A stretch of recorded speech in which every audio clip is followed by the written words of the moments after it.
Hi friends, welcome to Chennai lunch. இன்றைக்கி நம்ம பார்க்க போகிறது வெஜிடேபிள் பிரெட் மசாலா. வாங்க எப்படி செய்கிறதுன்னு வீடியோக்குள்ளே போகலாம். வீடியோக்குள்ளே போகிறதுக்கு முன்னாடி இந்த சேனலை சப்ஸ்கிரைப் பண்ணாதவங்க சப்ஸ்கிரைப் பண்ணிக்கோங்க. வெங்காயம், குடைமிளகாய், கேரட், பீன்ஸ், முட்டைகோஸ், பச்சை மிளகாய், தக்காளி, காய்கறிகள்லாம் ஒரு கப் எடுத்து வச்சுருக்கேன். இப்போ தவாவில் வெண்ணெயை நல்லா தடவிக்கலாம். ஒரு 6 பிரெட் அளவுக்கு நான் போட்டுக்கிறேன். உங்களுக்கு எத்தனை பிரெட் வேணுமோ அத்தனை பிரெட் போட்டுக்கலாம். இப்போ எல்லாத்தையும் டோஸ்ட் பண்ணிக்கலாம். வெண்ணெய் இல்லைன்னா நெய் போட்டு கூட நல்லா டோஸ்ட் பண்ணிக்கலாம். ஈவினிங் ஸ்நாக்ஸ் எதுவுமே இல்லை, பிரெட்டு மட்டும்தான் இருக்குது, இல்லை வெங்காயம் தக்காளி மட்டும் போட்டு கூட இந்த மாதிரி செஞ்சு கொடுக்கலாம். பிரெட்டு போட்டு பசங்க விரும்பி சாப்பிடுவாங்க. இந்த மாதிரி துண்டுகளாக்கிக்கலாம், பொடிசான துண்டுகளாக. இப்போ ஒரு கடாயில் கொஞ்சமாக எண்ணெய் ஊற்றிக்கிறேன். வெங்காயத்தை ஃபஸ்ட்டு நல்லா வதக்கிக்கலாம். வெங்காயம், பச்சை மிளகாய் ஃபஸ்ட்டு நல்லா வதக்கிக்கிறேன்.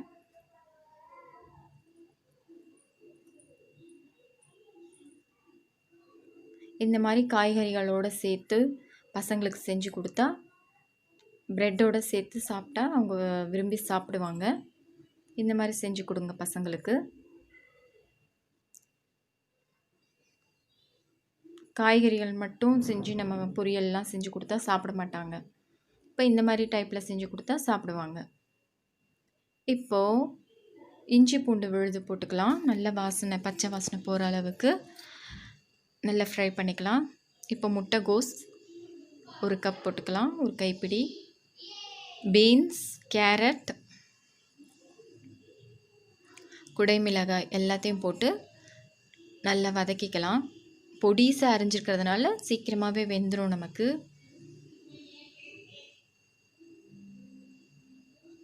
இப்போ தேவையான அளவு உப்பு போட்டுக்கலாம்.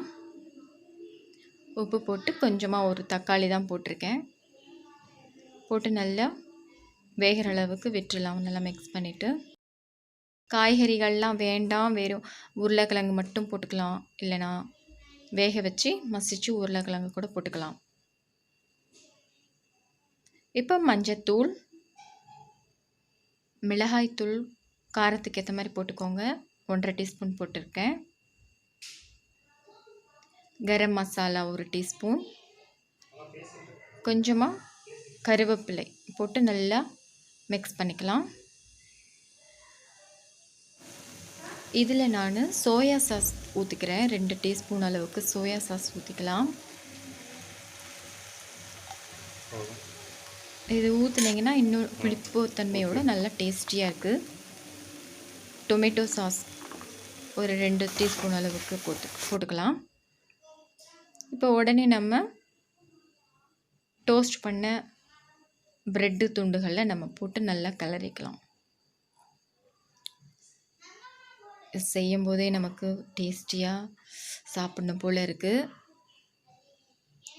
பசங்க ரொம்ப விரும்பி சாப்பிடுவாங்க.